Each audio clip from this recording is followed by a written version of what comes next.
o que eu faço, o que eu não faço. Meu nome é Alessandra, eu sou casada com o Rui há quase 19 anos, tenho 3 filhas, 3 Anas, e me formei em fevereiro desse ano no curso de bacharel em teologia, né? É um curso assim fantástico, que quem tem a oportunidade de estudar numa faculdade de teologia tem um presente de Deus. Porque além da gente crescer espiritualmente, a gente cresce como pessoa, como ser humano. E para mim, eu acho que o maior presente foi ter crescido como ser humano. Eu entrei de um jeito na faculdade, eu tenho essa noção, eu sou autocrítica ao extremo, e eu percebi que eu saí de um jeito diferente. Emocionalmente, espiritualmente, como pessoa. Até em casa mesmo, às vezes, né, algumas coisas a gente percebe que dá uma mudada.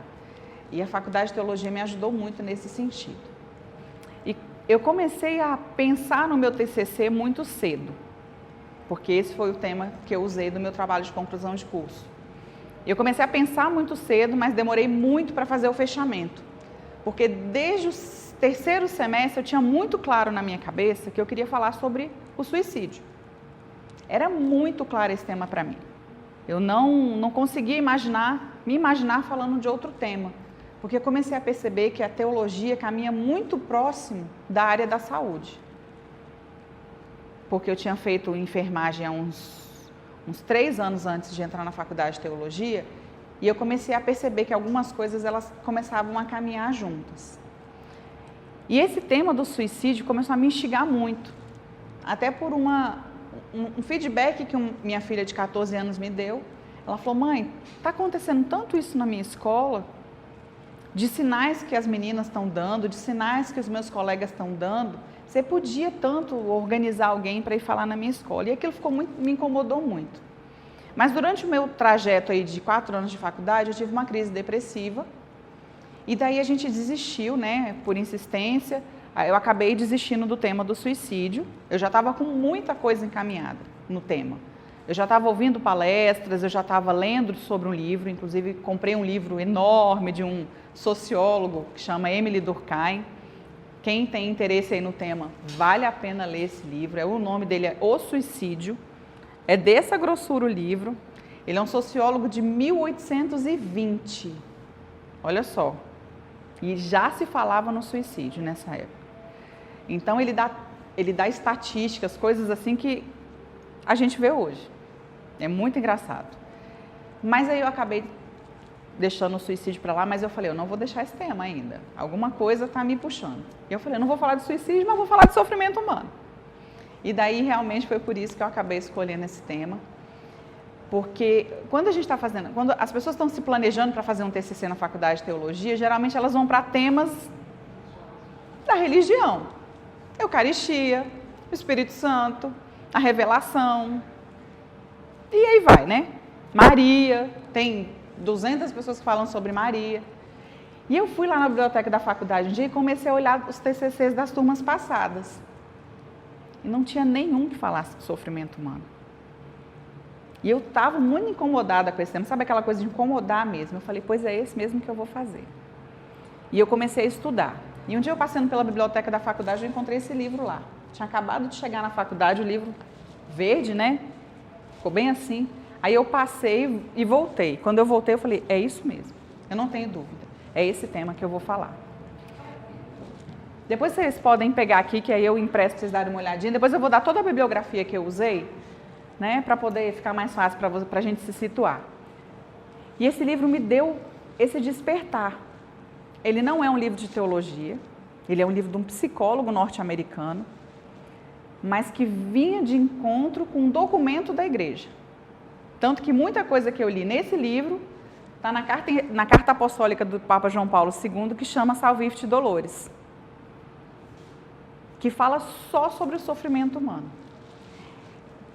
Quase que 80% do livro, o que estava na Salvifici estava no livro do Dr. James. Então, eu realmente percebi que as coisas estavam se encaixando. E foi muito bacana porque eu comecei a me entender também o sofrimento que eu tinha passado. E eu percebi que só quando a gente começa a entender, por isso o tema, né, do sofrimento humano, da compreensão, a esperança em Jesus Cristo pela sua obra redentora, que a gente começa a se entender. Quando a gente compreende alguma coisa, a gente próprio vai se curando. E me fez muito bem fazer esse tema, porque eu comecei a compreender o que eu estava passando no momento da depressão, de toda a tristeza que eu vim carregando. Por que estava acontecendo isso comigo? Então o tema veio muito a calhar no momento que eu mais precisei. E a gente começa a caminhar e aí a gente vê, nossa, quanta coisa, né? É um tema assim que não dá para esgotar. Não tem como eu poderia ficar dias, anos e anos e anos escrevendo, que eu não conseguiria esgotar um tema tão real. E era isso que eu queria também. Eu queria uma coisa que tivesse mais próximo das pessoas, que fizesse mais parte do dia a dia das pessoas. Eu usando a teologia e podendo ajudar as pessoas de alguma forma. Eu não queria só falar de uma coisa, não desmerecendo quem fala do Espírito Santo, por exemplo, não é isso. Mas eu queria alguma coisa que eu pudesse ajudar as pessoas. Não, mas eu quero fazer da teologia que eu estou estudando um auxílio. Eu não quero ficar só por aqui, uma coisa, né, muito dentro da igreja. Eu quero ir longe, eu não quero ficar só por aqui. Eu quero fazer o que o Papa Francisco me pediu, uma igreja em saída. E eu percebi que essa igreja em saída eu iria resolver fazer de verdade se eu tocasse num tema que as pessoas geralmente estão passando. Quer dizer, sempre estão passando, né? Porque todos nós passamos por sofrimentos. De um jeito ou de outro, todo mundo sofre. E a gente entendendo o que causa, o que faz esse sofrimento acontecer, as coisas são diferentes. Então vamos lá. Para entender o sofrimento, a gente precisa compreender. E a gente só compreende se a gente estudar um pouquinho e um pouquinho mais a fundo. E aí, nesse livro, eu percebi que existe uma distinção entre dor e sofrimento. Por mais que a gente tenha essa noção, né, que a gente carrega de que elas duas caminham juntas, elas têm uma diferençazinha. E a gente vai entender. A dor é uma percepção de um estímulo doloroso na periferia do sistema nervoso central. O que difere, por exemplo, uma dor de um sofrimento? Aquilo ali que eu coloquei. A dor de um atleta vencedor de uma maratona, por exemplo, ele sente dor. Mas ele ganhou uma maratona. Ele está sofrendo? Não. Ele sente dor, mas não tem sofrimento. Então, nem toda dor causa sofrimento. A gente, às vezes, eu não entendia isso no começo. Eu falei, gente, mas não tem lógica. Toda dor causa sofrimento. Não, nem toda dor causa sofrimento. E essa é a prova clara de que não causa. O sofrimento é uma possibilidade de uma destruição iminente da pessoa. Pode ser contínua até que a gente se reestruture, até que a gente se restabeleça. A gente se restabelece de um sofrimento e logo começa outro. Não é assim? Então ela acaba sendo algo continuado, mas de uma forma que a gente vai com o tempo se restabelecendo. Qual é a diferença entre uma coisa e outra? De novo a gente vai ver. Por exemplo, o sofrimento difere da dor nesse momento. Eu recebo um diagnóstico de um parente que tem Alzheimer. Isso causa dor em mim? Não. Dor. Não. Mas me causa um sofrimento tremendo. Imagina bem eu recebendo um diagnóstico da minha mãe, por exemplo, que está com uma doença dessa. É um sofrimento tremendo. Mas dor eu não sinto. Então essa é a diferença entre uma coisa e outra. É só para a gente contextualizar, para a gente poder, às vezes, não ficar tão apegado à dor. Não é meu foco, tá? Não, meu foco não é falar de dor. Tanto que eu tive que parar em algum momento, porque eu estava indo muito a fundo, dor.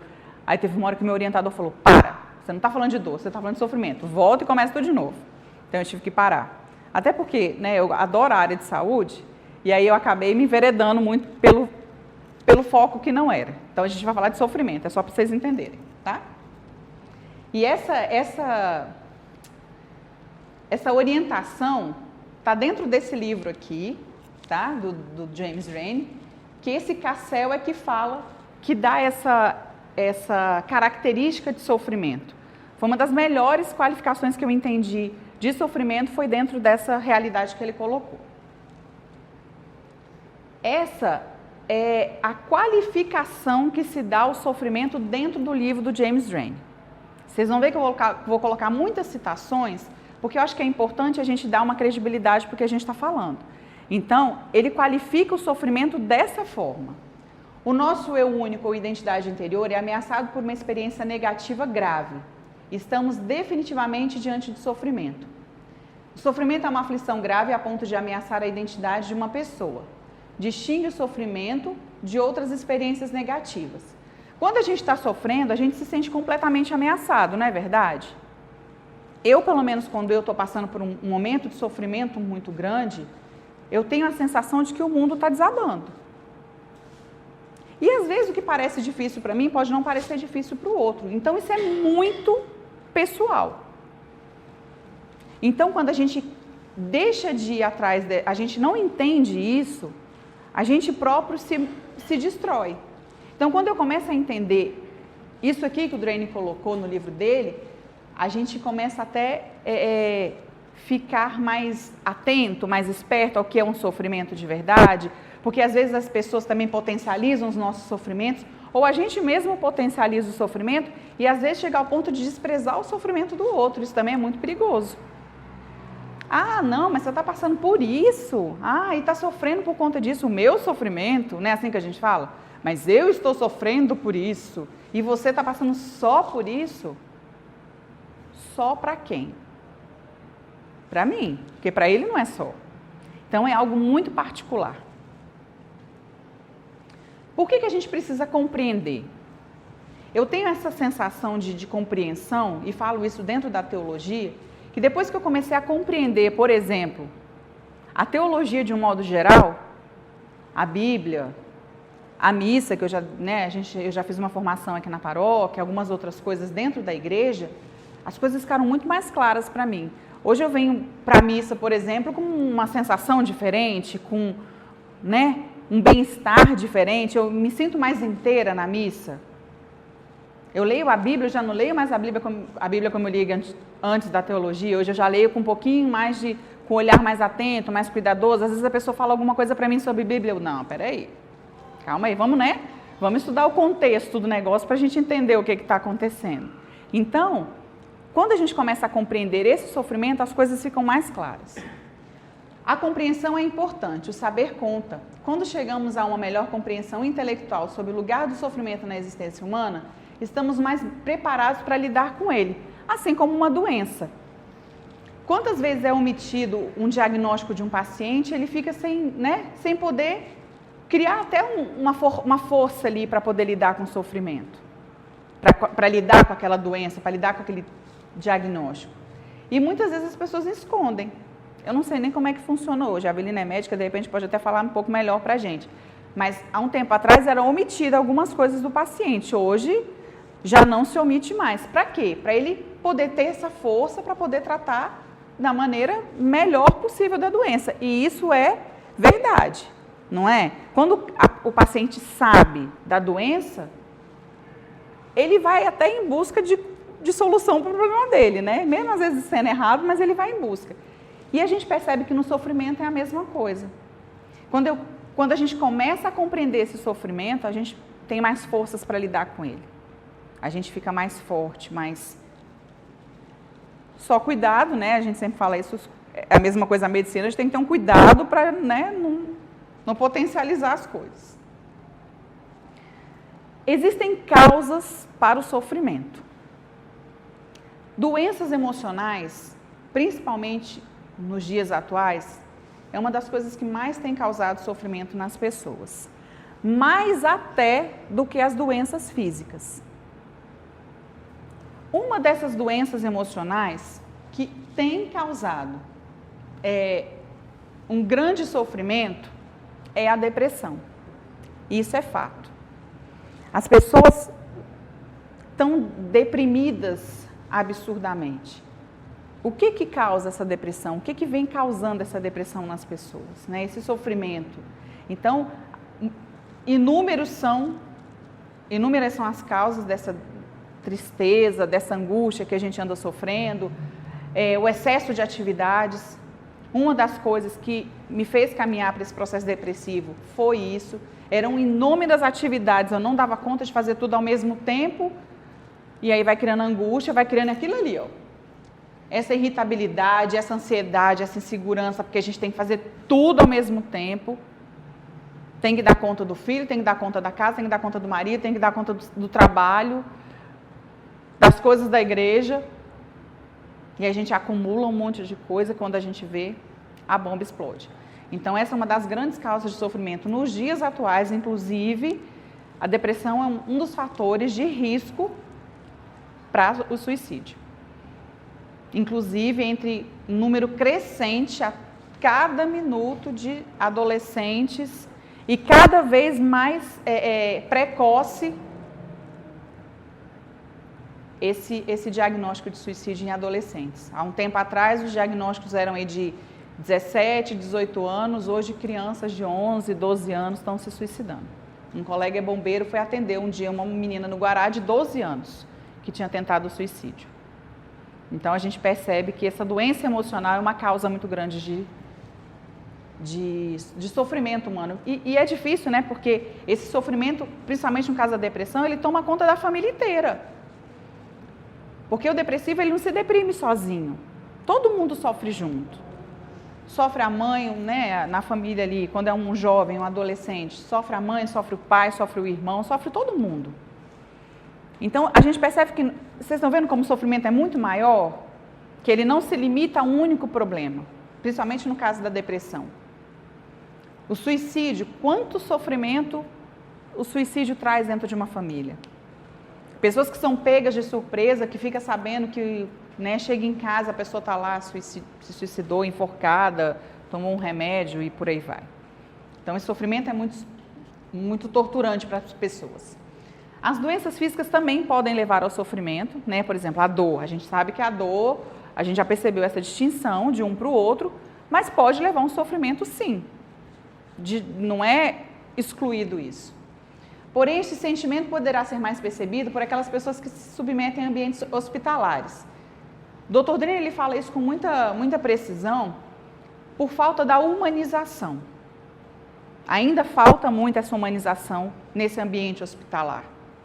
Quem está lá sabe disso. Né? Então, os médicos, a medicina, não vou falar os médicos não, né, Avelino? Senão daqui a pouco estão um puxão de orelha. A medicina, de um modo geral, avançou muito no combate às doenças, à dor e tudo, mas o sofrimento em si, ele é pouco trabalhado. Então, a gente vê que eles isolam praticamente uma coisa da outra. E a pessoa que está lá dentro, tanto que a gente vê a melhora de um paciente que é levado para casa, às vezes no home care e tudo, diferente daquele que fica num ambiente hospitalar. Porque o sofrimento ali é muito grande. Quantas vezes, por exemplo, né, nos nossos hospitais públicos mesmo, a gente vê um paciente que não está tão ruim com um paciente muito ruim.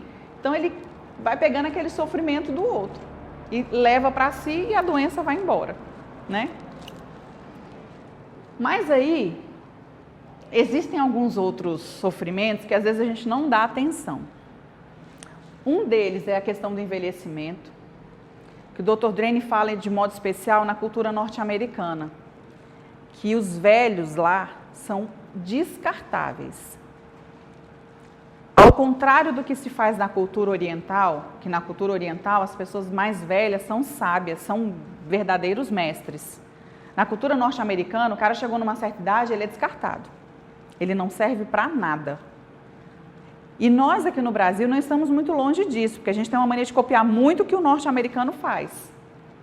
Hoje, uma pessoa de 45 anos para conseguir um emprego legalzinho já é praticamente velho. Então, ela envelhece com essa mentalidade. Por exemplo, a pessoa quando se aposenta, né? Tem até um poema ali que ele copiou de um senhor que aposentou, um norte-americano, que ele fala assim, e agora? Eu estou aposentado, o que eu vou fazer? Aí isso ele vai relatando no poema. Eu vou passear, eu vou viajar, eu vou não sei o quê. Não vai fazer nada disso, porque o dinheiro dele já não dá, a aposentadoria é muito pouco. E ele começa a cair numa tristeza profunda, num sofrimento profundo. Então, o envelhecimento é uma das causas que traz muito sofrimento. E hoje a nossa cultura também engana o envelhecimento. Um exemplo disso são os botox, as plásticas, né? Já não se fala mais que a pessoa é velha, é a melhor idade.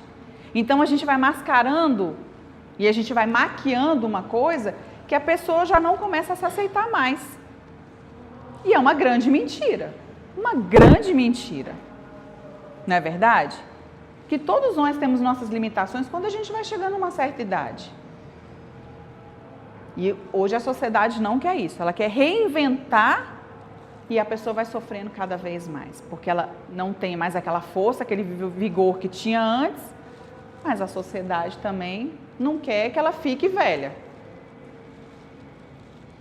Um outro problema grande que causa esse sofrimento é essa ruptura de relacionamentos. Eu falo de ruptura de relacionamentos não só em casos de uma separação, de um divórcio, de jeito nenhum. As rupturas de relacionamentos de um modo geral. As pessoas hoje estão muito mais carentes. E aí qualquer ruptura de relacionamentos, por exemplo, um filho que vai embora estudar ou um filho que casa, como a pessoa sofre? Não é verdade? E isso traz uma tristeza enorme. Que as pessoas hoje chamam de, principalmente os filhos que casam, às vezes a casa está cheia, né? De repente a casa fica vazia, fica só o marido e a mulher. Aquela ruptura que teve de relacionamento ali causa uma tristeza, a casa fica vazia, os pais começam a sofrer. O marido e a mulher que são casados há 40, 50 anos, ficaram sozinhos, já começam a brigar, que não brigavam antes, porque só estão os dois, já não tem filho para brigar. Não é assim? Então essa ruptura traz um sofrimento muito grande para as pessoas também. A violência social. Essa violência social é uma coisa que a gente tem visto muito hoje. E essa violência é o quê? O que gera essa violência social? São as agressões que a gente sofre todos os dias. As inseguranças que a gente tem vivido com os nossos filhos de modo especial. Será que nosso filho sai de casa e vai para a escola e ele está bem?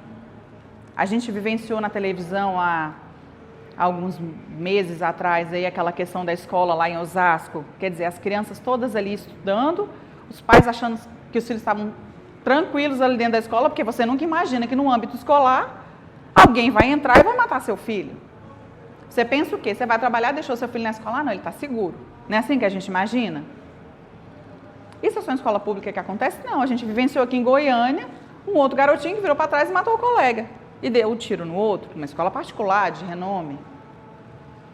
Então, a gente percebe essa violência social em cada minuto da vida da gente. E a gente também vai sofrendo com isso. Esse é um dos motivos também de depressão. Dessas inseguranças que a gente vive o tempo todo. A morte é terrível.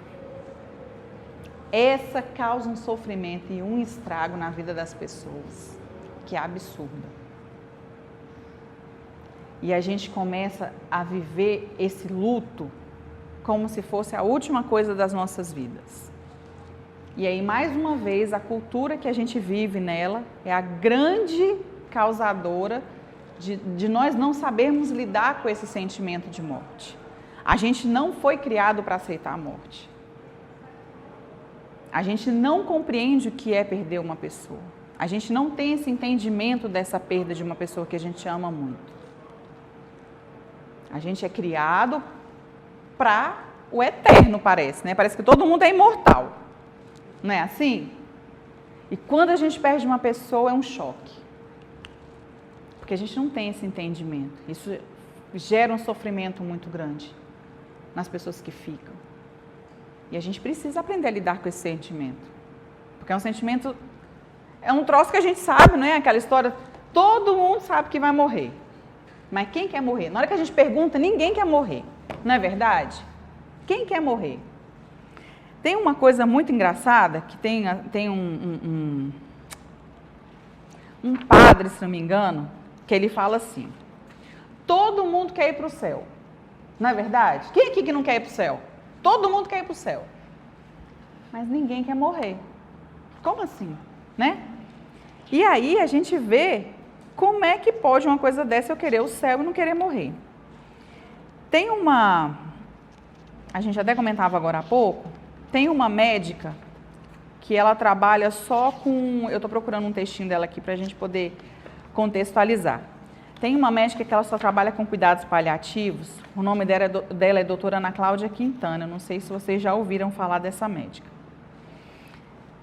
Eu aprendi a gostar dessa médica por conta de um professor, que ele, até meu orientador, que ele usa muito essa doutora Ana Cláudia Quintana como referência. Ela só trabalha com pacientes terminais e ela fala muito bem sobre a morte. É fantástico ela falando sobre a morte. Ela fala numa leveza, porque é o que ela faz todos os dias. Ela só trabalha com paciente terminal. Então, se ela não aprendesse isso, né, a lidar com esse sentimento, ia ficar muito difícil o trabalho dela. E ela conta em uma das palestras que ela dá sobre essa questão da morte, que ela escolheu, quando ela escolheu trabalhar, ela foi uma das precursoras do cuidados paliativos aqui no Brasil. Quando ela começou a trabalhar com isso, as pessoas chamavam ela de louca.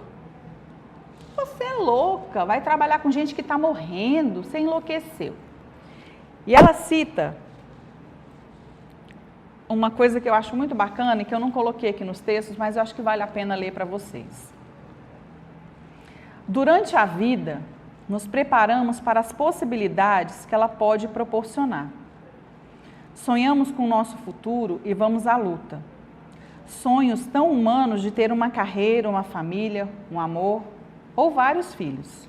Casa própria, viagens, ser alguém na nossa vida ou na vida de alguém.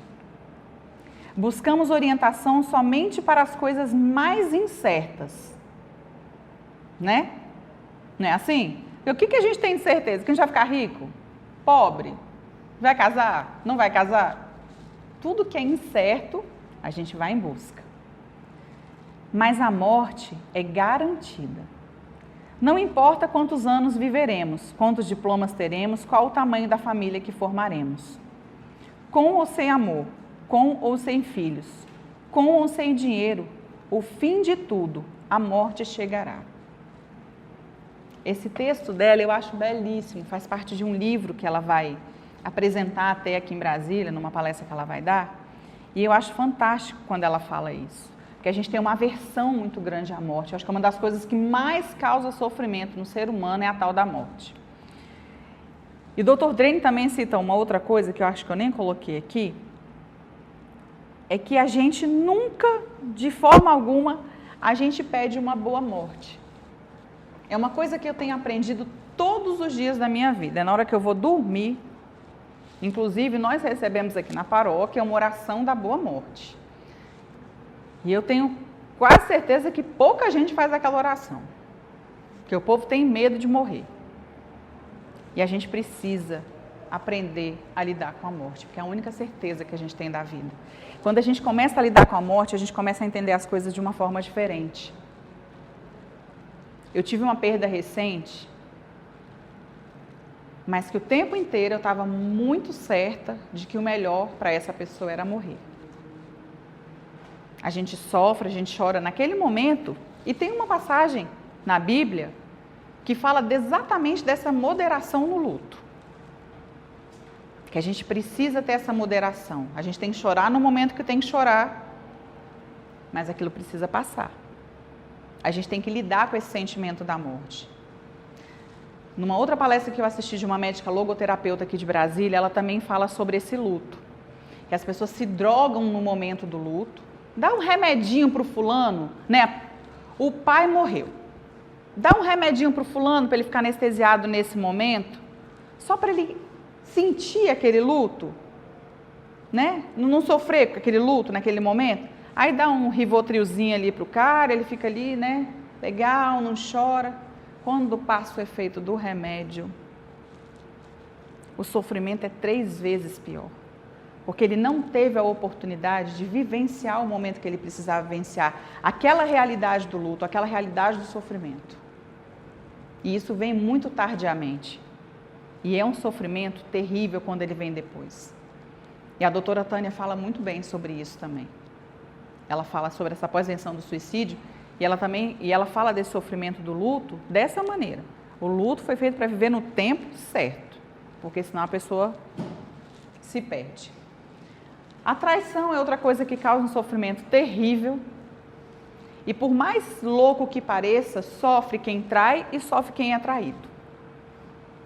E talvez a pessoa que trai o outro, ela sofre às vezes muito mais. Porque deixa na vida dela consequências que jamais passam. Sempre acontece alguma coisa que parece que volta ali, né? Tem sempre uma faísquinha ali, parecendo. Então, sofre das duas partes. É uma coisa que mexe muito com as pessoas e que quando a gente passa por essa sensação de traição, que seja a traição de um esposo, que seja a traição de um filho, que seja a traição... A gente hoje vê muito isso dos pais traindo os filhos traindo os pais. Quando você atenta para aquilo, o filho fez uma coisa que se sentiu totalmente traído, totalmente machucado. Então, é outra causa também de sofrimento. A empatia também causa um sofrimento. Também é outra coisa que, por mais louco que se pareça, quando a gente é muito empático com os outros, a gente também sofre. Por que a gente sofre com a empatia? Porque a empatia, ela dá uma sensação de que a gente sempre é bom para todo mundo. E a pessoa empática, ela traz para si o sofrimento do outro. Não é assim? Tem gente que parece que é uma esponjinha. O fulano lá no Japão está sofrendo, ele está sofrendo aqui também. Não é assim? Tem um tsunami lá na cidade tal. Nossa, a pessoa sofre, porque ela cria uma empatia por aquele problema. Muitas pessoas na área de saúde têm essa coisa do trazer o problema para si. Minha mãe tinha uma amiga que ela teve que se aposentar antecipadamente, ela era enfermeira, porque ela não aguentou. Ela teve que se aposentar, porque ela levava todo o problema dos pacientes para casa. E aí, muito precocemente, ela teve que se aposentar por causa disso. Outra causa para o sofrimento humano é a tortura. As consequências dela são avassaladoras. Um dos maiores torturadores da nossa história foi Hitler. E ele não tinha intenção de banir ninguém. Mesmo que pareça que a intenção dele era banir um grupo, os judeus, os negros. Não era. A intenção do Hitler era causar o sofrimento nas pessoas. Era a tortura. Quanto mal esse homem fez à humanidade. Até hoje nós temos histórias de pessoas que estão aí completamente, desnorteadas por conta desse sofrimento que o Hitler causou. Pessoas que viveram naqueles campos de concentração contam histórias horrorosas. Tem um logoterapeuta psiquiatra, que é o Dr. Viktor Frankl, que ele fala só sobre uma experiência que ele viveu dentro do campo de concentração. Um livro maravilhoso também, que é Em Busca do Sentido da Vida, que ele conta essa experiência que ele teve nos campos de concentração. O protesto contra o sofrimento vindo de um ataque calculado do eu interior é um sinal de que a tortura ainda não foi bem sucedida. O personagem bíblico Jó protestou contra o mal que causava um sofrimento. Seus conselheiros religiosos recomendaram que ele desistisse e aceitasse aquilo tudo que ele estava passando. É um dos personagens mais icônicos em relação ao sofrimento humano. A gente, quando estava estudando o livro de Jó, eu me apaixonei pelo livro, até porque vinha de encontro com o que eu já estava querendo falar. E ele foi muito torturado para aceitar e assimilar o sofrimento que ele não tinha culpa, porque ele era um justo. E mais para frente a gente vai ver isso. Ele era um justo que estava sofrendo e as pessoas falavam para ele, mas não é possível, mas você tem alguma coisa que você fez para estar sofrendo. Ninguém sofre por acaso. E as pessoas foram torturando ele, principalmente as pessoas que estavam muito próximas a ele, amigo. A mulher dele falou isso para ele muitas vezes. A gente vive isso muitas vezes na nossa rotina. Quantas vezes a gente está passando por um sofrimento, as pessoas falam, não é possível, você está com alguma coisa, o que você fez? Eu tenho certeza que você fez alguma coisa para estar passando por isso. E foi exatamente o que aconteceu com Jó. As pessoas torturaram eles, torturaram Jó. Ele se recusou a tudo isso e no final ele venceu. Saiu no final do seu tortuoso calvário intacto como pessoa. Tudo foi restabelecido a Jó. Quem tiver a oportunidade, lê o livro de Jó. É apaixonante. É um livro fantástico. Para mim, desses livros do Antigo Testamento, Jó é um dos mais instigantes, que a gente vai lendo e vai se pensando na nossa própria vida, no nosso próprio sofrimento. Então, a gente vai refletindo sobre isso. A gente vai passar agora para essa parte da teologia do sofrimento, e aí a gente já vai caminhando quase para o fim, né? Eu acho interessante essa teologia do sofrimento. Quando eu fui pesquisar para fazer essa parte do 2º capítulo, que era para falar dessa teologia, eu queria entender verdadeiramente o que eu podia fazer para que as pessoas entendessem essa teologia. E tem uma coisa que me chamou muita atenção quando eu fui pesquisar sobre a teologia do sofrimento, que eu queria entender por que as pessoas sofriam tanto e às vezes pessoas que não tinham nada a ver com sofrimento. Por exemplo, o próprio Jó. Tem gente que fala assim, nossa, mas o bebezinho, tadinho, acabou de nascer e está sofrendo. Não é assim que às vezes a gente fala? Mas que culpa que essa criança tem para estar sofrendo? E na teologia do sofrimento eu comecei a compreender isso. E ela me ajudou muito. O Papa João Paulo II, nessa carta Salvifici Doloris, ele fala muito claramente para a gente sobre essa questão da teologia de sofrimento. E ele diz assim, ó, no fundo de cada sofrimento experimentado pelo homem, como também na base de todo o mundo dos sofrimentos, aparece inevitavelmente a pergunta por quê? Todo mundo se pergunta por que tem que sofrer. É uma pergunta acerca de uma causa, da razão e também acerca da finalidade. Para quê? Então, é melhor que eu pergunte para que serve esse sofrimento do que eu me questionar por quê. Trata-se sempre, afinal, de uma pergunta acerca do sentido. Todo mundo quer saber o sentido do sofrimento. Na verdade, ninguém quer entender por quê e para quê. Quer entender o sentido. Esta não só acompanha o sofrimento humano, mas parece até determinar o seu conteúdo, o que faz com que o sofrimento seja propriamente sofrimento humano. Todos nós vamos passar por ele. A gente não tem como fugir do sofrimento.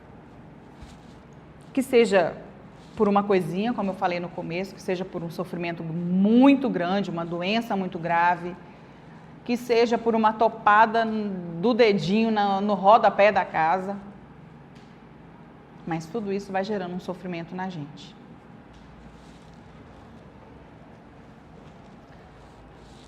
Sofrimento apenas como realidade humana e terrena. Se a gente vislumbrar o sofrimento só dentro dessas duas realidades, a gente corre nesses dois riscos. O risco de racionalizar o sofrimento e de subjugar o que temos frente à realidade do sofrimento. Que foi aquilo que eu comentei no começo. A gente racionaliza demais o sofrimento e eu começo a me tornar uma pessoa fria frente ao sofrimento também. Eu começo a criar indiferença em frente ao sofrimento. Eu até relativizo o sofrimento. A gente tem visto muito isso na sociedade atual. Na verdade, a gente vive o relativismo de tudo, né? Tudo é relativo. Ah, mas é relativo, mas é relativo. E a gente tem vivido a relativização do sofrimento também. A gente racionaliza o sofrimento e vai relativizando. E subjuga a nossa realidade do sofrimento. Que é aquilo que eu também falei. Eu subjugo de que forma? O meu é maior, o seu é menor. Eu sofro, não sei por que você está sofrendo. Então, eu vou fazendo esse subjugamento do sofrimento diante dessa realidade. O que é diferente da centralidade da cruz como realidade do sofrimento. Enfrentar o sofrimento sem tirar os olhos da cruz de Cristo. E aí começa a teologia do sofrimento. Quando eu começo a ver o meu sofrimento com um olhar de cruz, eu começo a caminhar de um jeito diferente. Todas as vezes que eu venho para a missa, uma coisa que me chama muita atenção é aquela imagem que tem no vitral do fundo da igreja, do Cristo ali crucificado. Aquele crucifixo me encanta todas as vezes que eu entro na igreja. Eu tento focar tudo que eu estou sofrendo, todos os meus sentimentos, para aquela cruz. Para uma hora vocês e fica por 5 minutos, não vou pedir muito não, 5 minutos olhando os detalhes daquela cruz, daquele crucifixo ali. para vislumbrar, ali tem um crucifixo, pronto, já vai ajudar. Vamos parar para pensar o quanto sofrimento tem naquele crucifixo. E quando eu começo a pegar os meus sofrimentos e vislumbrar com o olhar que eu tenho para o crucifixo, que eu tenho para o crucificado, tudo começa a ter um aspecto diferente. E vocês vão entender isso nessa nossa caminhada.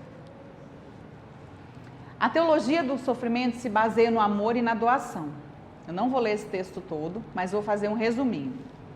O sofrimento pode, na verdade, embrutecer, enquanto que o amor pode humanizar também quem vive as situações de sofrimento. Tem gente que passa por sofrimentos e vira um brutamontes, não é verdade? Porque ele potencializa o sofrimento dele e tira os olhos da cruz. Ele se afasta da cruz. E aí ele começa a achar, daquilo que eu falei, que o sofrimento dele é o maior de todos. Ele começa a viver naquele quadradinho do sofrimento dele. E aí ele se torna uma pessoa bruta. Quando eu pego tudo aquilo que eu estou sofrendo e transformo em amor, as coisas começam a tomar uma direção diferente. Eu conheço pessoas que perderam filhos e que transformaram essa perda do filho em caridade. Começou a fazer o bem para outros filhos que também passaram por um problema muito parecido com os filhos deles e transformaram o sofrimento em amor. O sofrimento continua? Sim. Perder um filho deve ser muito, muito dolorido. Deve ser um sofrimento, uma dor que eu não consigo imaginar. Não é verdade? E aí o que ela faz? Ela pega esse sofrimento e transforma em bondade. E aí ela se torna uma pessoa muito melhor. Ela se torna uma pessoa de um coração absurdo. Porque ela fez o quê? Ela tirou o olhar do sofrimento dela e foi olhar em direção ao sofrimento dos outros. Então, o que ela fez?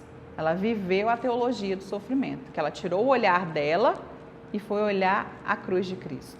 E às vezes ela não percebe que está fazendo isso. Às vezes são pessoas que nem têm essa vivência cristã. Mas elas tiram o foco do sofrimento delas e começam a vislumbrar esse outro sofrimento. Não é uma forma positiva de entender o sofrimento? Sofrimento deve servir à conversão. Isto é, a reconstrução do bem do sujeito, que pode reconhecer a misericórdia divina neste chamado à penitência. Eu preciso fazer com que o meu sofrimento sirva de ponto-chave para a minha conversão. Porque senão eu vou viver a vida inteira apegada no meu sofrimento. Sofrimento, sofrimento, sofrimento, sofrimento, sofrimento. Não vou caminhar. Quando eu converto tudo isso numa forma de me penitenciar, eu caminho na vida. Ontem, na hora do negócio das velas, tinha um jovem que estava segurando uma vela, e a vela toda escorrendo na mão dele, né, Marlene? Escorria, escorria, escorria. Aquele trem, você via que estava queimando a mão do menino. Ele falou, eu quero me penitenciar. Eu preciso. Aí eu brinquei com ele, eu falei, não, você não precisa se automutilar. Porque essa política também, essa forma, tem culturas que a gente conhece, que ele se automutila para causar um sofrimento nele. Isso também é condenado. Eu não posso me automutilar para me fazer um sofrimento, eu quero ser um mártir, eu quero me mutilar. Não é isso. Mas eu preciso que o sofrimento que eu esteja passando me torne uma pessoa melhor. É uma forma de me penitenciar. E aí, a gente muitas vezes se questiona de uma maneira muito egoísta, que a gente fala assim, mas o fulano tem que sofrer mesmo, ele é muito mal. E eu vou caminhar numa direção egoísta e vou olhar só para o meu próprio umbigo. E aí eu vou me tornar uma pessoa o quê? Tão mal quanto o outro. Não é verdade? Olha que bacana esse texto que o Dom Estevão Bittencourt traz para a gente.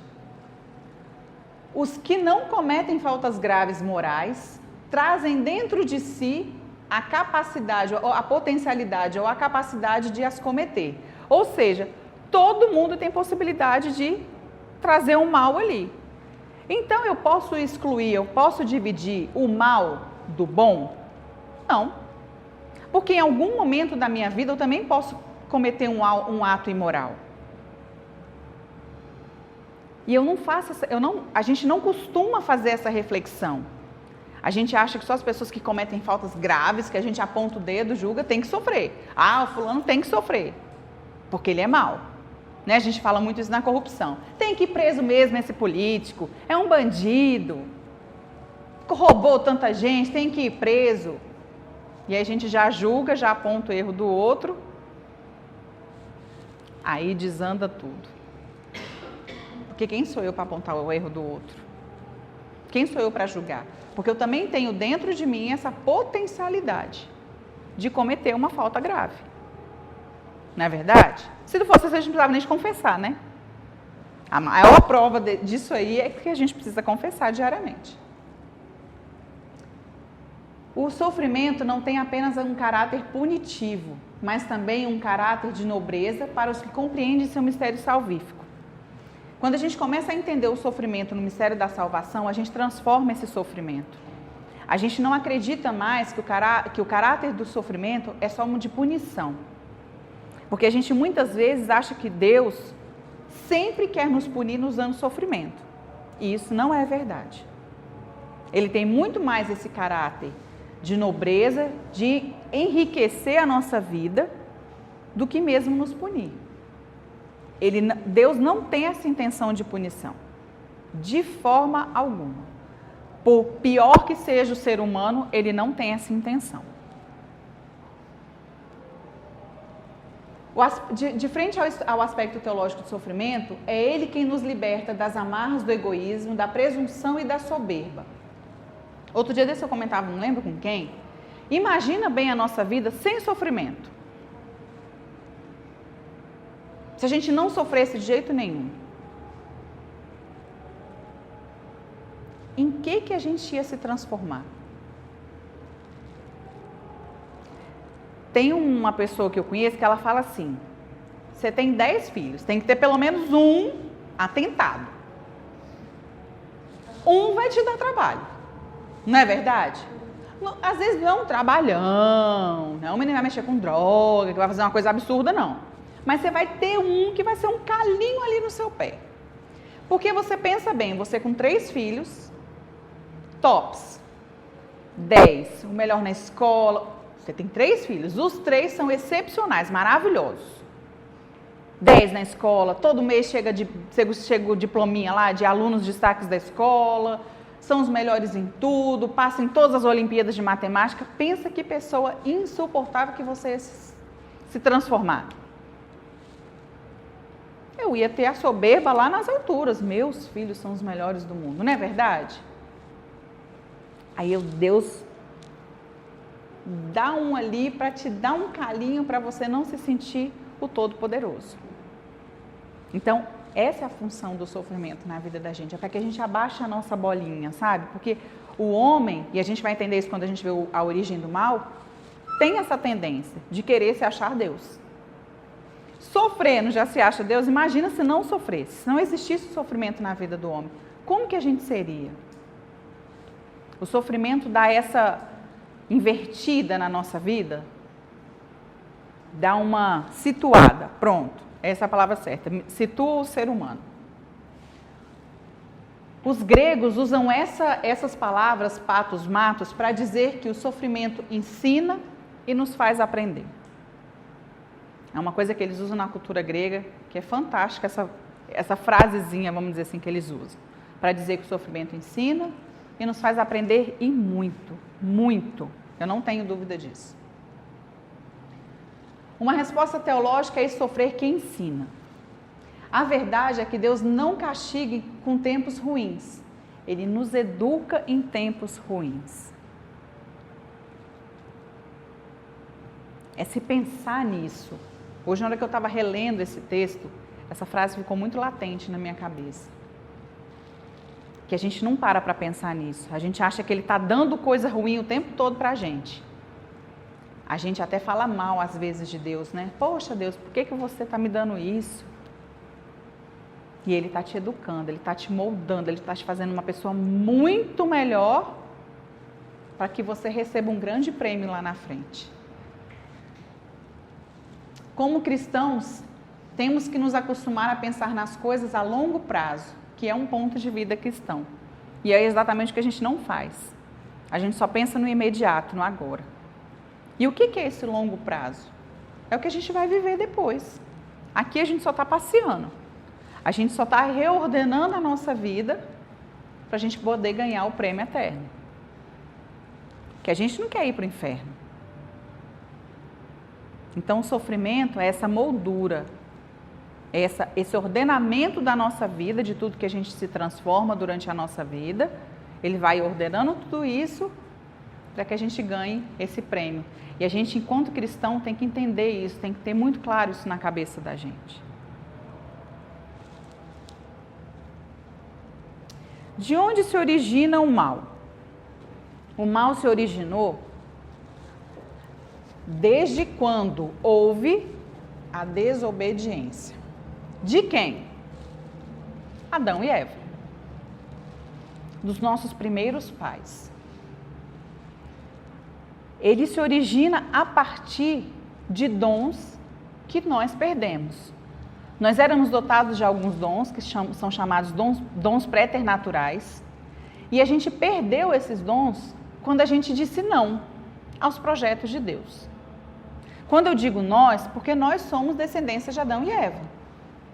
E por conta de uma desobediência deles, porque eles tinham total ausência de sofrimento, não morriam jamais, eles eram imortais, eles não sofriam e tinham plena consciência e inteligência de tudo.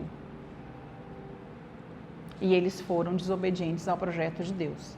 Deus falou, olha, igual um pai e uma mãe, sabe? Fala pro fulano, olha, não pode pôr o dedo na tomada que você vai tomar choque. Não é assim que a gente fala pros meninos?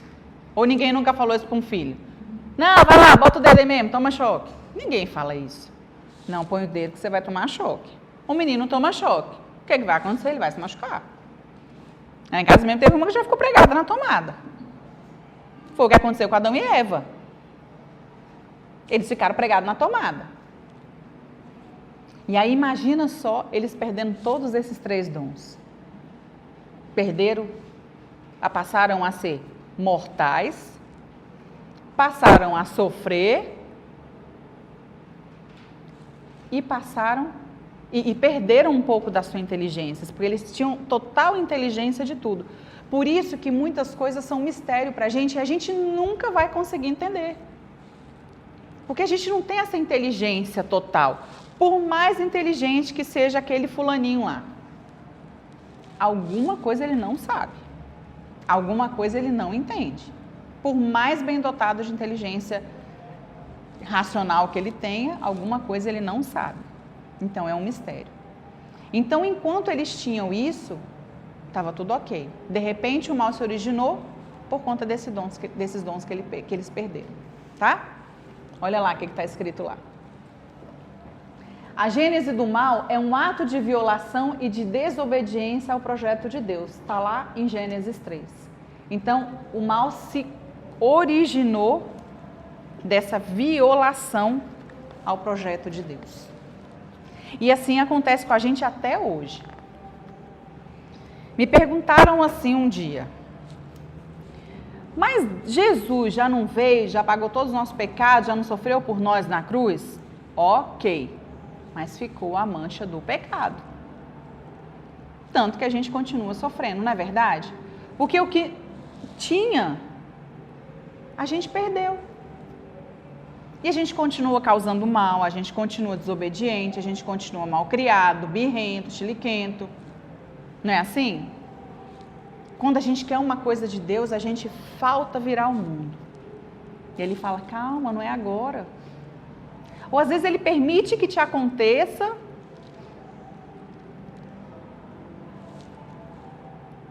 para ver até onde você vai.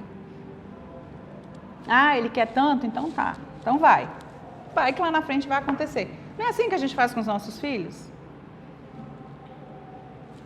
Deus está muito próximo da nossa realidade e a gente não percebe. A gente faz coisas com os nossos filhos que Deus faz com a gente. Esse ato de desobediência que os nossos filhos dão, né? Eu quero isso, eu quero aquilo. Oh, meu filho, não é assim, não é a hora. Então tá, eu vou te dar, mas você vai ver que vai ter uma consequência. Não é assim que acontece? E aí quando tem a consequência a gente chora e a gente sofre. Eis, porém, Dr. Estevão Bittencourt também deixa outro texto muito importante. Eis, porém, que na história das relações do homem com Deus, a última palavra não foi a do pecado e da desordem. O Senhor Deus não quis se deixar vencer pelo mal, mas venceu o mal com o bem. Não foi assim com Jesus Cristo na cruz? Ele não venceu a morte se dando? Ele não venceu o mal todo que tinham feito por ele com um bem maior, que foi dando a vida por nós. Então, essa função, vamos dizer assim, do sofrimento é muito interessante. A resposta cristã distingue-se de muitas outras realidades de culturas e religiões. No cristianismo, o homem sofre por suas finitudes e limitações. Em outras culturas, as pessoas não têm essa dimensão do sofrimento. Acham que o sofrimento realmente tem essa função de punição. Se a gente for estudar algumas culturas aí, seitas religiosas e tudo, o sofrimento tem essa punição, tem esse caráter punitivo. Tanto que as pessoas não querem sofrer. Hoje tem um lema em algumas culturas que é o pare de sofrer. E aí eu coloco na cabeça do ser, né, que ele não pode sofrer. Existe uma anulação do sofrimento. Isso cria pessoas totalmente engessadas frente ao sofrimento. As pessoas não sabem sofrer, não sabem passar por aquilo. Porque estão colocando na minha cabeça hoje, diante de algumas culturas, que eu não posso sofrer. E quem não sofre? Isso é uma grande mentira. Nós estamos sendo tapeados por pessoas que estão dizendo isso para a gente o tempo todo. Você tem que estar sempre bem, você tem que estar sempre sorrindo. Isso é uma grande inverdade. Eu não tenho que estar bem o tempo todo, eu não estou bem o tempo todo. Algumas coisas ali me incomodam, eu tenho esse sofrimento. Não é verdade? Quem aqui que está bem o tempo todo? Quem aqui não sofre por algum motivo? É muito desafiador isso, e as pessoas não podem criar essa cultura na cabeça dos outros, do pare de sofrer. Aqui embaixo vocês já leram, que eu tenho certeza. E aí, como é que a gente dá resposta ao sofrimento humano? Uma das formas de dar essa resposta clara dentro da teologia do sofrimento está lá nos escritos de Jó, mais uma vez. Jó contestava esse sofrimento em alguns momentos, assim como a gente contesta. Ele fraquejou, ele amaldiçoou a própria vida em algumas partes dos escritos de Jó. Mas ele, no final de tudo, como eu falei para vocês, ele entende esse sofrimento e ele é restabelecido de tudo que ele perde. E aí, para o autor de Jó, talvez os escritos deles nem sejam a forma mais convincente de dar uma resposta para essa questão do sofrimento.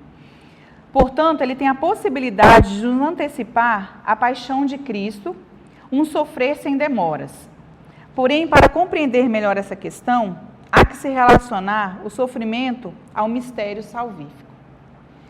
A gente tem que compreender essa questão do sofrimento como essa antecipação do que Cristo viveu. Quando a gente vê Jó, quando a gente lê os escritos de Jó, a gente parece que faz uma relação entre Jó e Jesus. Porque ele também era Jesus também foi um justo que sofreu, não é verdade? Que pecados tem esse homem? Não era assim quando ele foi condenado? Quando ele subiu no palácio, que perguntaram, né? Que Herodes perguntou, que mal esse homem causou a vocês? Aí um pergunta para o outro, bom, não fez nada. Então por que vocês estão condenando esse homem? Qual o motivo da condenação deste homem? Nenhuma. Nenhum motivo tinham para condenar. E ele sofreu. E sofreu muito. Muito, muito, muito, muito. Todas as dores possíveis e impossíveis. Os estudos o tempo todo falam isso.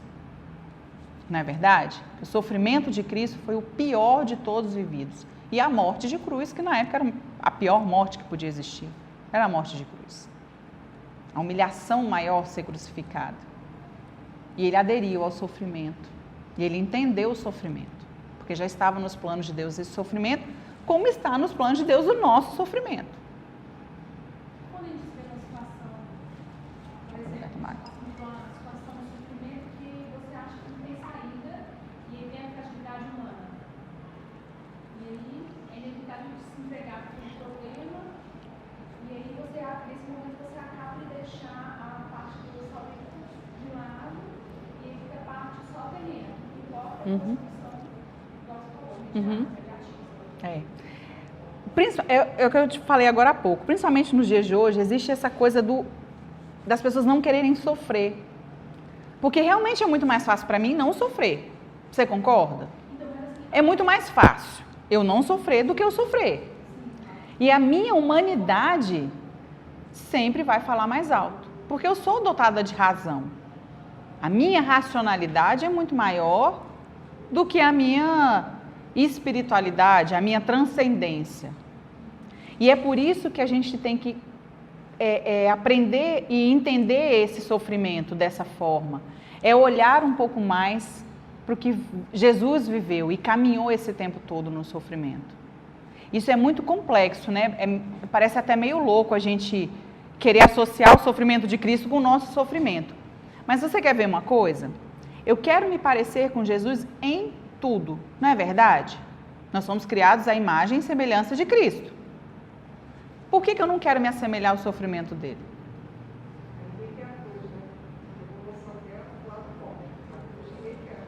Eu quero ser imagem e semelhança, e mais para frente a gente vai ver isso.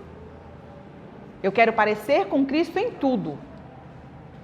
Mas o sofrimento dele eu não quero. Eu não quero carregar a cruz dele. E o que ele me prometeu? Quando lá em Mateus, ele diz para os apóstolos, quando ele convida, ele diz o quê? Vem, segue-me, toma a tua cruz. Ele não falou assim, faz o seguinte, deixa a sua cruz e vem comigo. Deixa aí, deixa a sua cruz aí e vamos embora. Não, ele em momento nenhum prometeu isso para a gente. As promessas dele foram muito claras. Você vai vir comigo, mas você vai sofrer. Você vai caminhar e vai sofrer as dores que eu sofri. Então a gente precisa ter essa percepção cristã do sofrimento. Porque senão eu acabo me perdendo no meio do caminho. Aí eu começo a viver blindando o sofrimento da minha vida. E ele faz parte desse sofrimento. A vida da gente sempre vai ser envolta de algum tipo de sofrimento. E aí a gente realmente faz isso. Eu quero ser imagem e semelhança, mas eu não quero o sofrimento de Cristo para mim. Eu quero tudo. Eu quero pregar, eu quero vir para a igreja, eu quero sentar na primeira fila, eu quero comungar do corpo de Cristo, eu quero ter todas as regalias de um cristão. Mas na hora que falo de carregar a cruz, não vai dar não. Acabei de falar, não foi verdade? Eu quero morrer, eu quero ir para o céu, mas não quero morrer. Então, nós nos assemelhamos em tudo. Quando a gente traz as características genéticas dos nossos pais, a gente tem como excluir o cabelo branco, por exemplo? Não, eu não quero o cabelo branco da minha mãe e do meu pai. Não, eu não quero aquele nariz horroroso do meu pai e da minha mãe. Você não tem como fazer isso, não é verdade? Você vai carregar tudo a genética do pai e da mãe, nem que você não goste. Mas vai carregar. O cabelo ruim, Lá em casa é uma briga, porque tem uma lá que tem um cabelo lisíssimo do meu sogro e outro cabelo ruim igual ao da minha sogra. Mãe, mas por quê? Não tinha jeito da gente definir, né? Vamos lá, vamos fazer um traço genético aqui, vamos excluir isso aqui e deixar só isso aqui. Então assim é com sofrimento. O tanto que Deus é perfeito que a gente carrega tudo dele. Toda aquela carga da imagem e semelhança. Foi assim que a gente foi criado. E depois ele atesta isso nesse texto de Mateus. Você vai vir comigo, mas você vai sofrer. Não é assim com os mártires? Mas os mártires não reclamam, né? Eles sofrem e aquele sofrimento é tipo prazeroso, né? Porque eles têm esse conhecimento. Eles chegaram ao ponto de entender o motivo. Eles abraçam a cruz de Cristo. Aí é que está a diferença. Quando eu começo a abraçar essa cruz de Cristo, como minha cruz, eu vejo as coisas de uma forma diferente, como os mártires veem. Eles sofrem por Cristo. Quantos estão sendo martirizados agora, por exemplo, nesses países aí do Oriente Médio? Quantos padres estão sendo martirizados no Oriente Médio por defender a fé? Alguns jovens essa semana passada mesmo tiveram esse problema dentro de uma igreja católica. E a gente, quando começa a abraçar essa cruz no sofrimento da gente, a gente também, parece até que ela fica mais leve, por incrível que pareça. Quando a gente não tira o olho da cruz. É aquilo que eu falei antes. Quando eu estou sofrendo muito, que eu venho para cá, que eu vislumbro aquele crucifixo, eu falo, puxa vida, agora sim eu estou entendendo. Não é relativizar, mas é entender. Não é, percebe a diferença? Porque não existe uma promessa de não sofrer.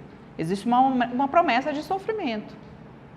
E parece que as pessoas apagam isso da Bíblia, né? Parece que pula. Vem e segue-me. Aí essa parte que tem da cruz, a pessoa não continua lendo o texto. Passa um corretivo para apagar ali. Ficou claro?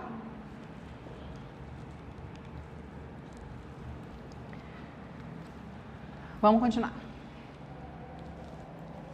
Essa última frase eu acho tão bacana, que eu acho que vai de encontro com isso que você perguntou.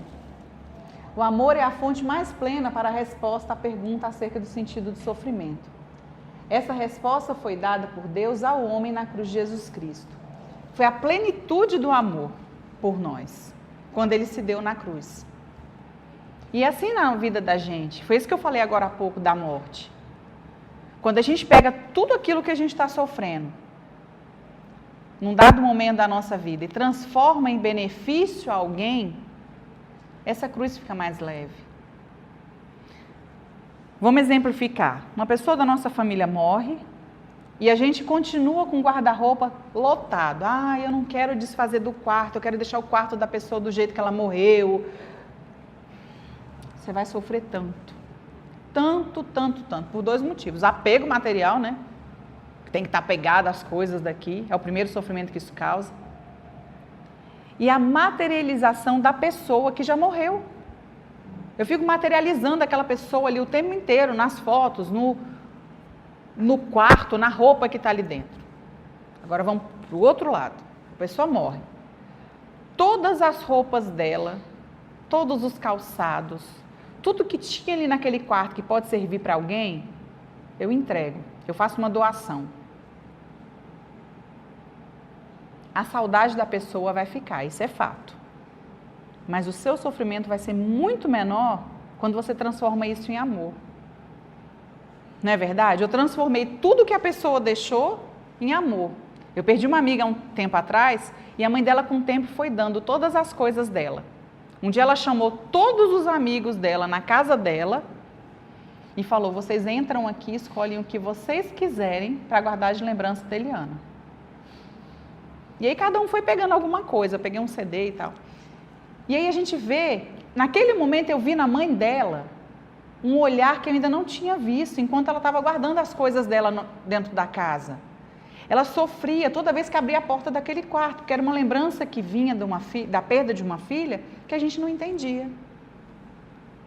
Quando ela começou a desfazer das coisas, ajudando até os outros as roupas dela, que as roupas todas foram tiradas, foi dado para uma entidade. Ela alimentou pessoas, ela cuidou de pessoas, e o sofrimento dela foi diminuindo. A saudade continuou, mas ela se desprendeu daquele sofrimento, entende? Aí você percebe que a gente colocar esse amor todo no sofrimento, a gente também para de sofrer um pouco.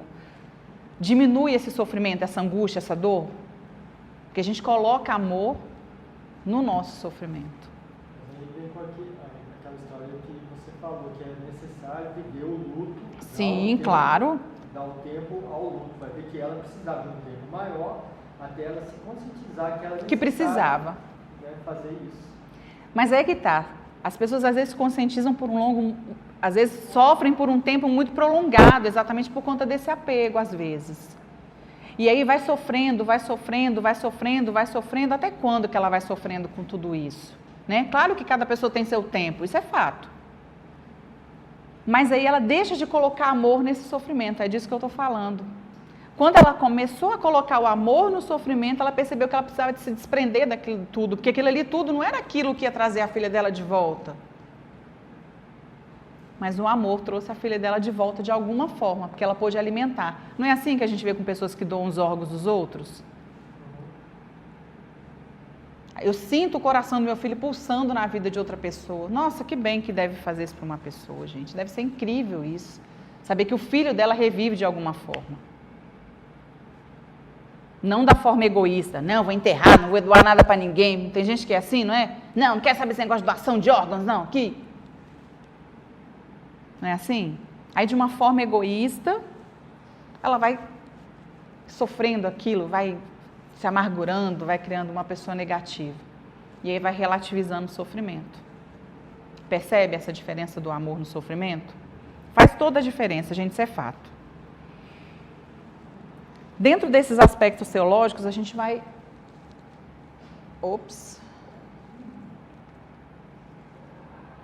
A gente vai concluindo aqui. Esse Tanqueray, esse autor é um dos grandes espiritualistas, ele e o Anselm Green, um alemão, são dois maiores espiritualistas que a gente tem na Igreja Católica hoje.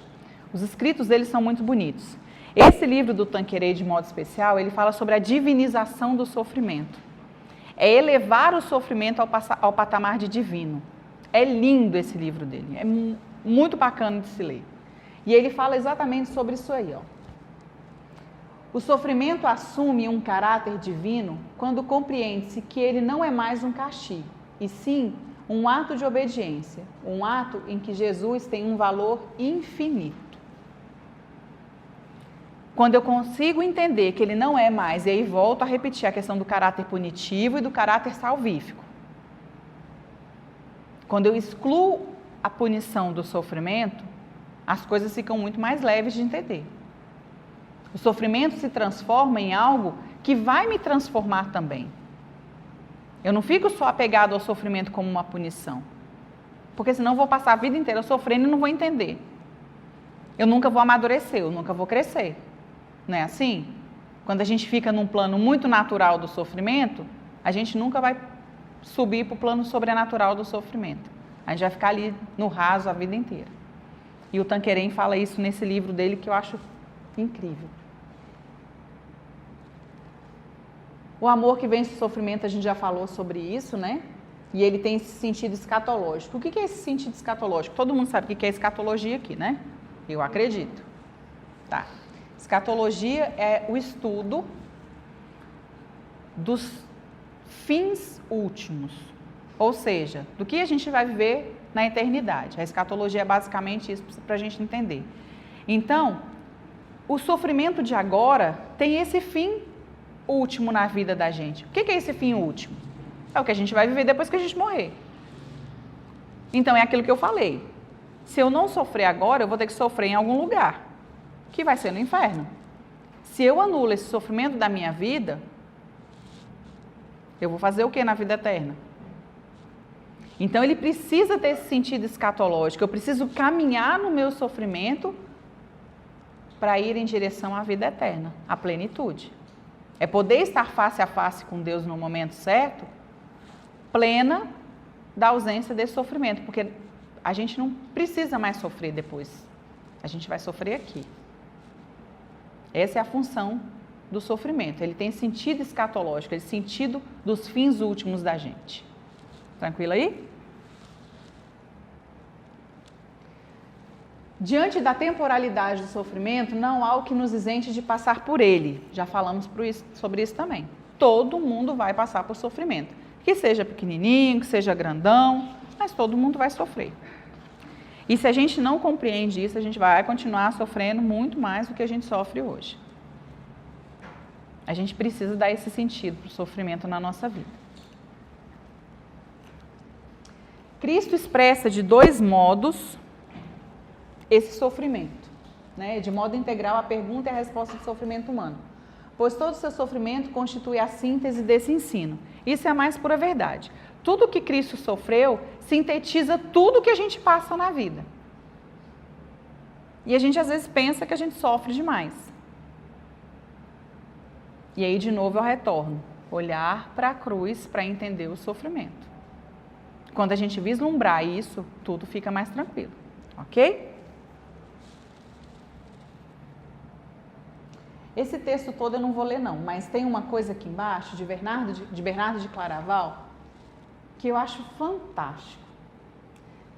Vamos pegar daqui, ó. Com efeito, mostrou-nos que Deus, a verdade, é a verdade e o amor em pessoa, que sofresse por nós e conosco.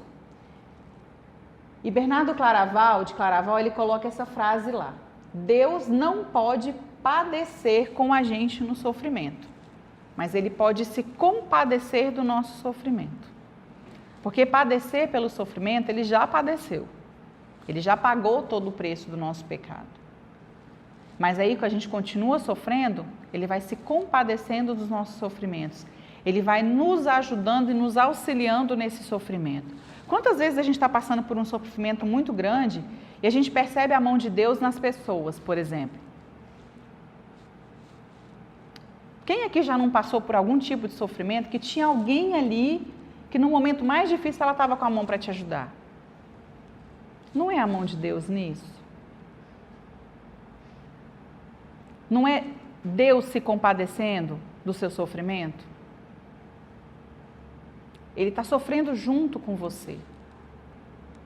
Ele não pode pegar mais para si, não tem como, mas ele vai se compadecendo do sofrimento do outro. Muitas vezes a gente também faz isso, né?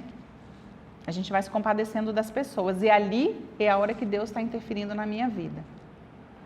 Às vezes a gente dá um insight na casa da gente, poxa, eu preciso ligar para tal pessoa, e a gente liga. Nossa, fulano, você parece que adivinhou que eu estava passando por isso. Não é assim? Quantas vezes? Pronto, aí.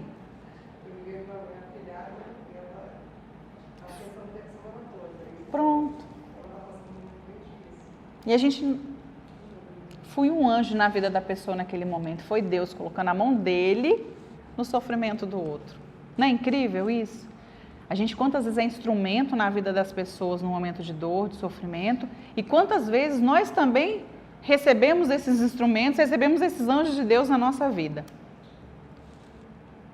E a gente não entende muito bem o porquê, né? Oh, meu Deus, como é que essa pessoa me ligou agora? Como é que ela adivinhou? E não existe essa adivinhação. Não existe essa coincidência. Existe essa providência de Deus quando a pessoa entende e te liga numa hora dessa, né? A pessoa precisava e a gente liga. Ô, fulano, eu estou aqui à sua disposição para o que der e vier. É fantástico isso. A gente vai entender agora, na obra redentora de Cristo, a gente já está se caminhando para o fim,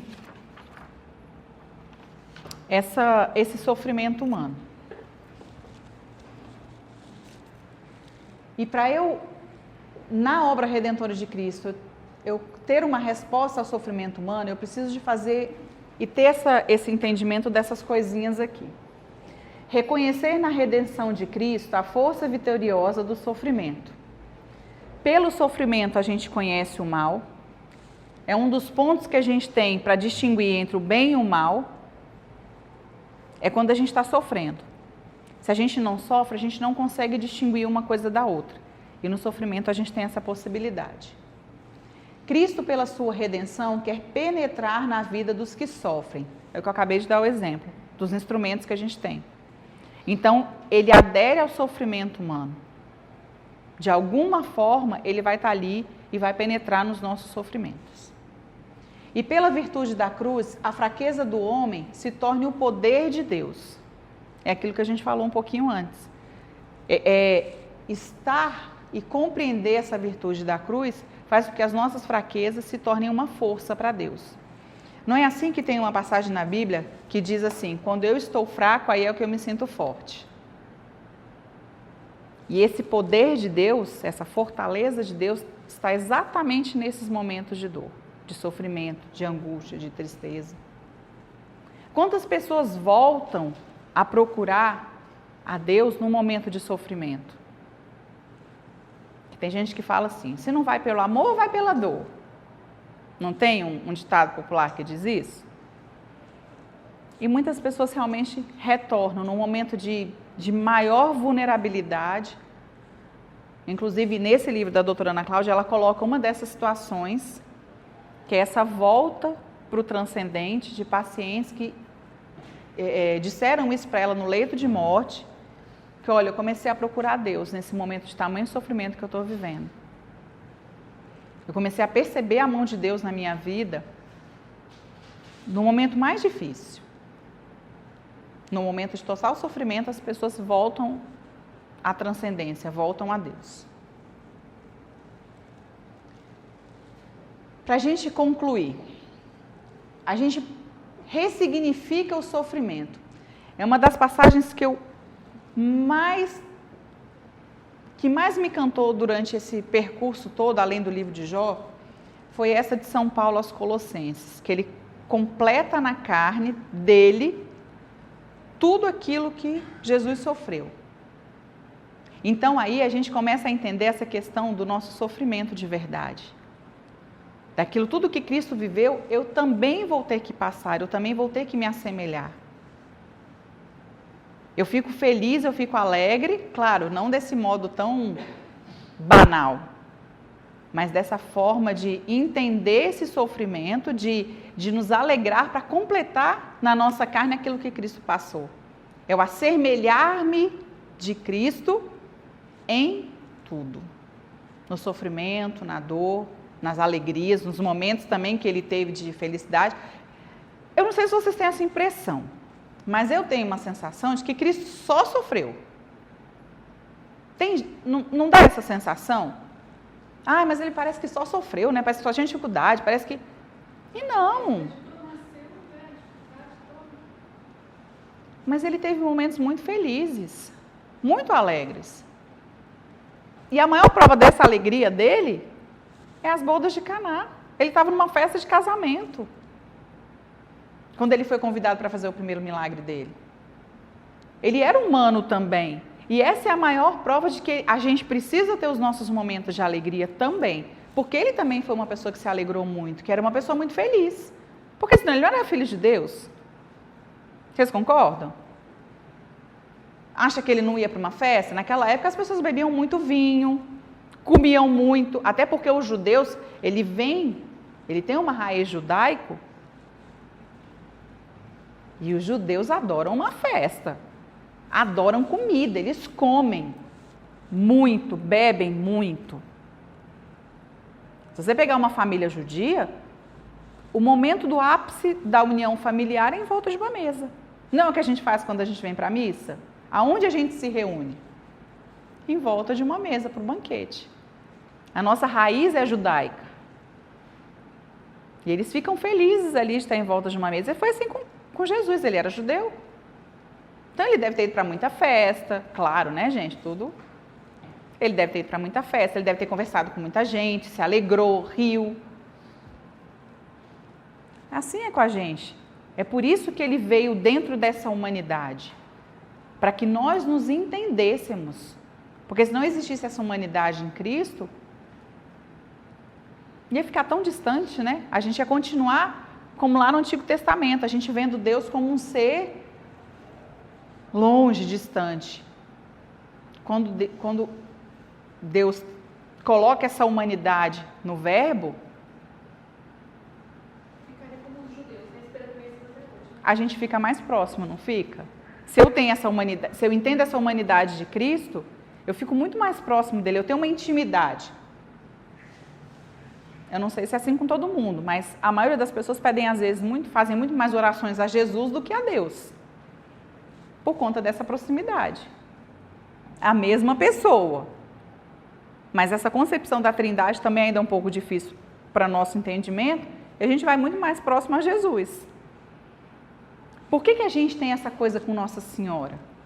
Por conta da humanidade dela. Então essa proximidade faz com que a gente entenda essa questão do sofrimento dele também. É por isso que ele veio homem. E a gente tem essa humanidade de Cristo no sofrimento. A cruz de Cristo será sempre motivo de escândalo para os homens de pouca fé, pois se não passarmos por ela, vã será a cruz do próprio Cristo. Aqui tem um errinho ali. Do próprio Cristo. A pessoa que não acredita, ela sempre vai se escandalizar com a cruz. Tem religiões muito próximas da gente que abominam a cruz. E a gente está muito próxima dela. E aí nega o sofrimento de novo. Percebe a função da cruz de Cristo? Para isso serve a redenção dele. A redenção dele vem depois da cruz. A vitória só veio depois da cruz. Ele não foi vitorioso antes dela. Ele passou pelo Calvário todinho para chegar na glória. Assim é com a vida da gente. Os sofrimentos do homem estão atrelados de modo muito particular aos sofrimentos de Cristo, pois, por Cristo e em Cristo, se esclarece o enigma do sofrimento e da morte. Só por Ele e em Cristo, a gente consegue desvendar todo esse mistério. A gente vai começar a compreender a morte de uma forma diferente, o sofrimento da gente de uma forma diferente. Quando a gente faz esse itinerário junto com Ele. De novo, toma a sua cruz e me segue. A gente para de omitir o sofrimento dessa forma que Cristo mostrou para a gente. Voltar os olhos para a cruz de Cristo. Esse é o ponto básico para o sofrimento. Essa frase de Santo Agostinho é lindíssima, para a gente finalizar. Se Deus não soubesse tirar algo bom do sofrimento, Ele não permitiria jamais que esse nos atingisse. Ele é Pai. E tudo que Ele quer é o melhor para os filhos dele. E se Ele não tivesse total certeza de que o sofrimento ia fazer com que nós nos tornássemos seres muito melhores, Ele jamais ia permitir o sofrimento. Mas Ele sabe que pelo sofrimento a gente pode tornar seres muito, muito, muito melhores do que nós somos. Se a gente voltar os olhos para a cruz, se a gente tiver essa visão cristã do sofrimento. Tranquilo? E assim a gente encerra um pouquinho. Tem muito mais coisa para se falar de sofrimento, né? Mas isso é só uma pinceladinha que a gente podia ficar aqui a noite inteira falando desse tema que ele não se esgota. Obrigada.